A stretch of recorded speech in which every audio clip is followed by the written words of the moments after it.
Y patrwm sydd yn yr hyn ni'n gweld ar hyn o bryd, felly pa fath o batrwm bydden ni yn disgwyl? Wel... O, wy'n credu...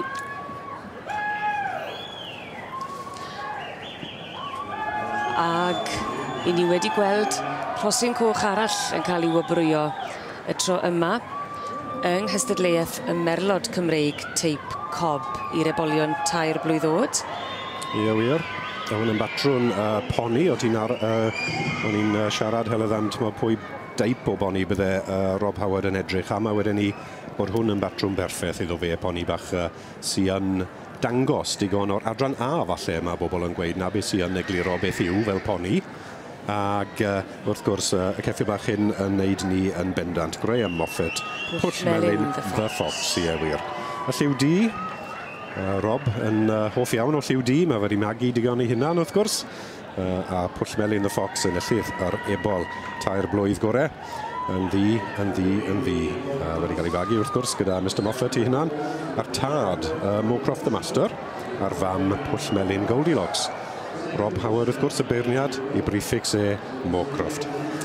So o'n i'n trafod gyda Owen yng ngynharach, mae hwn yn boni yn sicr bydd Rob yn dwlu arno, mae fe'n batrwm eilefeg edrew i siŵr, ond mae fe'n anodd iawn amser mae'r rhywun yn dangos o dano ti gyda poni bach sy'n wrth dywadu wrth dyfarch di neu rhywbeth fel yna.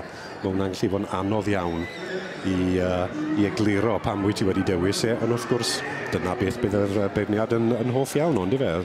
Rwy'n wedi iwso dywadu, mae hwnna'n mynd i ddod ar patrwm wyt ti moyn. Felly diweddglo hyfryd iawn fyna yng nghategori Merlod Cymreig teip cob. A llongyfarchiadau gwresog unwaith eto i Pwll Melyn the Fox yn eiddo i Mr Graham Moffat. Ac yn ail yn y dosbarth na, Rhydw Buster i Mr Mrs Wilkinson. Ag fel pob ceffyl arall sydd yn cael dod mewn i'r prif gylch ac yn cael gafel ar yr hosyn coch yna, mae yna gyfle wedyn iddyn nhw i ddangos y ceffyl ar ei orau ar ebol tair blwydd o'd yma ar fin. Plesio'r gynulleidfa.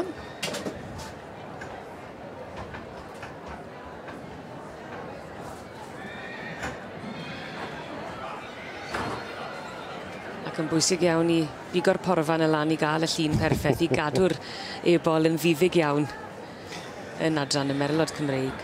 Mae fe'n bwysig, mae fe'n bwysig ydy.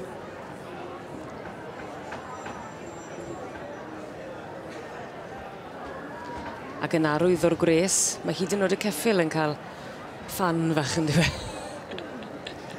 Bydd eisiau tyma bach o ddŵr cyn mynd mlaen wrth gwrs yn y cystadlu i'r pencampwriaeth y cyffle ifanc.